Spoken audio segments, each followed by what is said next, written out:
العالمين والصلاة والسلام على خير خلقه محمد وآله الطيبين الطاهرين واللعنة الأبدية على أعدائهم أجمعين.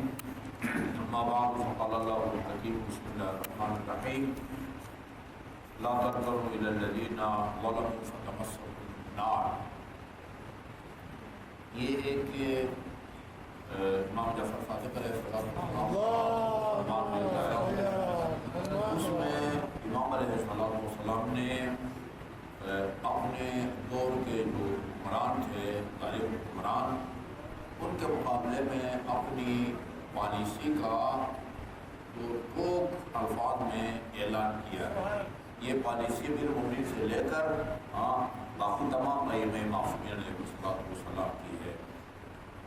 اچھا وہ اس امام کے الفاظ کو نقل کرنے سے پہلے بطور تمہید یہ عرض کروں کہ یہ جو آیہ کریمہ ہے یا ایھا الذین آمنوا اطیعوا اللہ واطیعوا الرسول اولی الامر منکم، ہمارے تمام مفسرین کا یہ کہنا ہے کہ یہ جو اللہ تعالیٰ نے فرمایا اللہ کی اطاعت کرو، رسول کی اطاعت کرو، تم میں سے حکمرانوں کی اطاعت کرو، اس سے مراد عام حکمران نہیں ہے، معصوم حکمران ہے.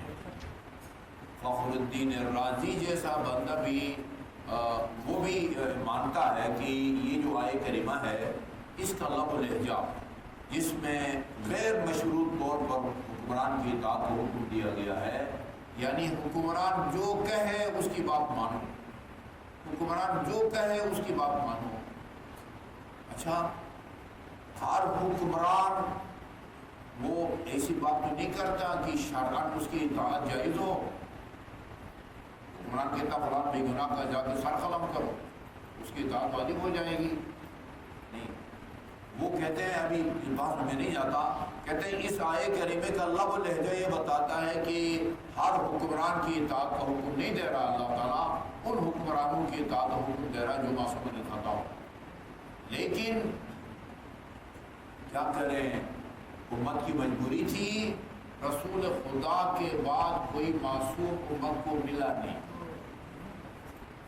تھا، کوئی معصوم تھا نہیں، لہذا انہوں نے شورا کا سہارا لینے پر مجبور ہو گئے. میں نے کئی دفعہ عرض کیا ہے عادل انسان اپنی محنت تزکیہ نفس سے بنتا ہے، معصوم کو خدا بناتا ہے. کوئی محنت کر کے اللہ تعالیٰ کی اطاعت کرے، تزکیہ نفس کر کے، ریاضت کر کے کوئی معصوم نہیں بنتا. معصوم بنانا ہے خدا نے.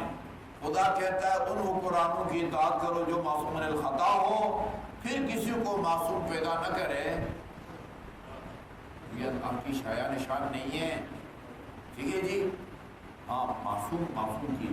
اچھا یہ باقی جو مطلب اہل سنت کے برادران ہیں، حتیٰ یہ بھی اتنے ماننے کے بعد بھی وہ کہتا ہے کہ بھائی کیونکہ معصوم تھا نہیں لہٰذا پھر وہ غیر معصوم کو جو ہے نا وہ لوگ رسول کا جانشین بنانے پر مجبور ہو گئے، شورا کا سہارا لیا گیا وغیرہ وغیرہ. آپ یہ آپ صحیفہ بنی ساعدہ جائیں نا، مدینہ منورہ میں ایک خوبصورت باغیچہ ہے اور بہت بڑا بورڈ لگا ہوا ہے، انگلش میں بھی اردو میں بھی لکھا ہے کہ یہ وہ تاریخی مقام ہے اسلام کا جہاں پر رسول خدا صلی اللہ علیہ وسلم کی رحلت کے بعد یہ بڑا فیصلہ ہوا تھا. یہ لکھا ہوا باقاعدہ ترجمہ بھی جو ہے نا وہ لکھا ہوا ہے. اچھا ہر حکمران کی اطاعت کرو جب تک کافر نہ ہو جائے، وہ کتنا ظلم کرے، لوگوں کو لوٹے، لوگوں کی عزتیں لوٹے، لوگوں کی بیٹیوں کے اغوا کرے، جب تک وہ کافر نہ ہو جائے حکمران کی اطاعت کرو. لیکن ادھر پھر ہماری مذہبی جماعتیں ریلیاں بھی نکالتی ہیں، دھرنے بھی دیتے ہیں. بھائی یہ حکمران کی اطاعت کرو نا، کافر تو نہیں ہوا نا.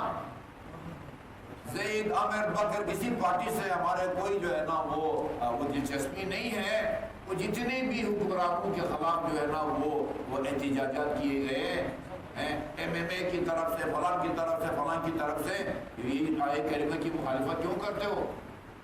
کیوں حکمرانوں کو تبدیل کرنے کی کوشش کرتے ہو جب خدا نے فرمایا ہے ہاں بھائی وہ جو بھی تمہارا بن جائے حکمران اس کی اطاعت کرو. ٹھیک ہے، یہ کہ جو بھی حکمران آئے اس کی اطاعت کرو. یہ اس آیے کریمہ کے خلاف ہے جو میں نے آپ کے سامنے پڑھی ہے. فرمایا لا ترکنوا الی الذین ظلموا فتمسکم النار، ظالم کی طرف جھکاؤ مت دکھاؤ ورنہ جہنم میں جاؤ. یہ تمہید سمجھ میں آ گئی نہ ذہن میں بیٹھ گئے. اب آئیے اب امام جعفر صادق علیہ السلام.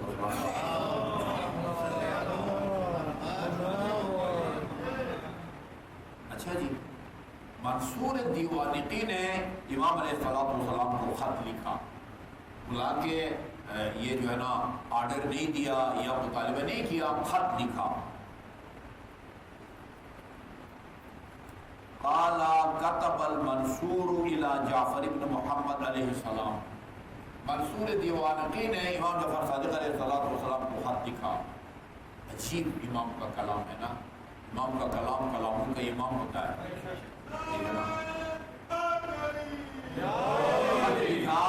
لما لا تخشانا كما يخشانا سائر الناس. اس طرح اور لوگ ہمارے دربار میں آتے ہیں اور بیٹھتے ہیں، گپ شپ کرتے ہیں، چائے پیتے ہیں، قہوہ پیتے ہیں، ہاں آپ بھی کیوں نہیں آتے ہیں ہمارے پاس؟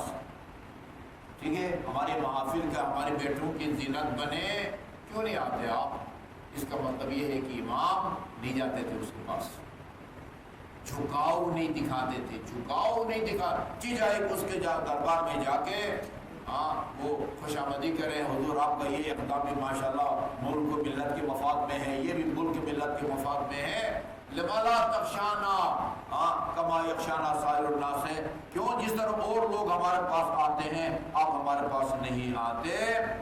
امام علیہ السلام نے اس کے جواب میں دو ٹوک، فارسی میں ایک جملہ ہے، اب اس کا کوئی اچھا لفظ اگر مجھے آپ دے دیں تو میں آپ کا شکر گزار ہوں گا. پوسکندا یعنی چھلکا اتار کے، کھلے الفاظ میں دو ٹوک الفاظ میں، فارسی میں کہتے ہیں پوسکندا، اوپر جو ہے نا وہ کیا کہتے ہیں لپٹی، کیا ہے ہاں بالکل جو ہے نا دو ٹوک الفاظ میں فرمایا بھئی تیرے پاس آنے کی کوئی وجہ نہیں ہے. فرمایا ما عندنا ما لیس لنا ما نخافک من اجلہ، نہ ہمارے پاس کوئی ایسا مال دنیا ہے کہ ہم سمجھیں کہ اگر اس کے پاس نہ گئے یہ بھاگ کا سرکار ضبط ہو جائے گا، ہاں ہمارا بینک اکاؤنٹ جو ہے نا وہ بلاک ہو جائے گا، زمین ضبط ہو جائے گی، مکان ضبط ہو جائے گا. ٹھیک ہے، نہ تو ہمارے پاس مال دنیا میں سے کوئی ایسی چیز ہے کہ اگر ہم تیرے پاس نہ آئیں تو ہمیں مالی نقصان پہنچا سکے. ٹھیک ہے جی، ہمارا وہ کرے. اچھا جی، وما عندک من الآخرت ما نرجوک منہ، نہ تیرے پاس آخرت کی کوئی چیز ہے کہ ہم اس امید سے آئیں جی اس کے پاس جائیں گے تو ہمارا آخرت کا فائدہ ہو. کیوں آئے بھائی تیرے پاس؟ بتاؤ کیوں آئے؟ دسو بھائی کیوں آئے تمہارے پاس؟ ہاں نہ ہمارے پاس کوئی مال دنیا ہے کہ جس کے ضائع ہونے کا یا ضبط ہونے کا جو خطرہ ہو، نہ تیرے پاس آخرت کی کوئی چیز ہے کہیں کہ بھائی یہ حکمران کے پاس جاؤ مجھے تمہارا آخرت کا فائدہ ہوگا، ثواب ہوگا. جی اچھا جی، اس نے دیکھا کہ بھئی یہ تو ان کا تیور بڑا وہ سخت ہے. اچھا اس کے بعد فرمایا وَلَا أَنْتَ فِي نِعْمَةٍ فَنُحَيِّيكَ. یہ جو تمہارا اقتدار ہے نا، جس کے خاطر باپ بیٹے کو، بیٹا باپ کو مارنے کے لیے تیار ہوتا ہے، اس کو میں کوئی نعمت نہیں سمجھتا کہ تیرے پاس آؤں مبارکباد پیش کرتا ہوں کہ اللہ تعالیٰ نے تجھے اس نعمت سے نوازا. نہیں، اس کو تو عذاب سمجھتا ہے کہ میں تیرے پاس آ کے کہوں تجھے تسلی دوں. اللہ تعالیٰ اس عذاب کو مقابلے میں تجھے صبر کی توفیق عطا کرے. یا تو کوئی نعمت ہوتی نا یہ اقتدار، ہم تجھے آ کے کہتے ہیں کہ بھئی تجھے یہ اقتدار مبارک، یہ کوئی نعمت نہیں ہے، اصل میں عذاب ہے، لیکن تو اس کو عذاب نہیں سمجھتا. ٹھیک ہے، یہ تیرے نزدیک کوئی عذاب بھی نہیں ہے، آفت بھی نہیں ہے، اور اتنی بڑی آزمائش بھی نہیں ہے کہ ہم آگے تجھے کیا کریں، تسلی دیں، دلاسا دیں. اللہ تعالیٰ جو ہے نا اس سے عذاب کے مقابلے میں، آزمائش کے مقابلے میں تجھے جو ہے نا وہ صبر دی. یہ تین باتیں کی، نہ ہمارے پاس مال دنیا ہے کہ جس کے ضبط ہونے یا چھننے کا خطرہ ہو، نہ تیرے پاس آخرت کی کوئی چیز ہے، اچھا جی جاتے ہیں ان کے دربار میں، وہ آخرت کی جو ہے نا وہ کوئی چیز مل جائے گی، اس کو نہ تو یہ کوئی نعمت ہے کہ ہم اس کی تجھے آنکھ مبارکباد پیش کریں، نہ تو اس کو عذاب سمجھتا ہے تو عذاب، لیکن تو اس کو عذاب نہیں سمجھتا، تاکہ ہم تعزی، تاکہ تجھے تعزیت پیش کریں، آپ کو تسلی پیش کریں۔ اب اس نے کہا کہ یہ تو معاملہ خراب ہے، فَقَتَبَ إِلَيْهِ، چینل بدل دیا اس نے نا، چینل بدل دیا، لب و لہجہ بدل دیا، کہا کہ تَصْحَبُنَا لِتَنْصَحَنَا، حضرت پیغمبر ٹھیک ہے آپ کے پاس کوئی مال دنیا بھی نہیں ہے، ہمارے پاس کوئی آخرت بھی چیزیں آئیں، ہمیں نصیحت کریں، ہاں نصیحت کریں، یہ کرو، یہ کام نہ کرو، اس میں تمہارے دین و دنیا کا فائدہ ہے، اس میں تمہارے دین و دنیا کا وہ نقصان ہے۔ اب امام کے الفاظ سنیے، فرمایا فَعَجَابَهُ مَنْ أَرَادَ الدُّنْيَا لَا يَنْفَعُكَ، جو دنیا پرست ہے، جس کو مال دنیا چاہیے، اس کو تو تجھے نصیحت کرنے سے نقصان ہوتا ہے، ٹھیک ہے، تجھے نصیحت سے جس کی وہ اس کو دنیا نہیں ملے گی، وہ تیرے آنکھ کے سامنے ہاں میں ہاں ملائے، وہ تیرے قصیدے پڑھے، تیرے جو ہے نا وہ قوالیاں سنائے تیری شان میں، تب اس کو جو ہے نا وہ کچھ ملے گا۔ جو دنیا چاہتا ہے وہ تجھے نصیحت سے نہیں کرے گا، ٹھیک ہے نا، وہ تجھے نصیحت نہیں کرے گا، وہ تو اس کو مال دنیا تب ملے گا کہ وہ تیری شان میں قصیدے پڑھے، ہاں، اور تیری جو ہے نا وہ خوشامدیاں کرے۔ اچھا جی، وَمَنْ أَرَادَ الْآخِرَةَ، اور جس کو آخرت چاہیے، فَلَا يَصْحَبُكَ، ٹھیک ہے، وہ اس کو جو ہے نا وہ آخرت کی تیرے پاس کوئی چیز ملنے والی نہیں ہے۔ جب اس نے دیکھا کہ یہ میرے جو دونوں طرز عمل ہے نا، ہاں وہ بھی جو ہے نا اس کا بھی جواب مل گیا اور اس کا بھی جواب مل گیا ہے، فقال المنصور، منصور نے کہا واللہ لقد مید عندی منازل الناس من یرید الدنیا بمن یرید الاخرہ، حضرت پیغمبر نے نا میرے سامنے کلیئر کر دیا کہ دنیا پرست کون ہے اور آخرت کا خواہان کون ہے، اور یہ بھی ثابت کر دیا کہ ہمیں دنیا سے کوئی غرض نہیں ہے، ہم اہل آخرت لوگ ہیں۔ لقد میدہ، اس ہستی نے، حضرت پیغمبر نے میرے سامنے واضح کر دیا، امتیاز، تمیز، فرق پیدا کرنے کو کہتا ہے نا جی، لقد میدہ، میرے سامنے انہوں نے تمیز دے دی، کلیئر کر دیا کہ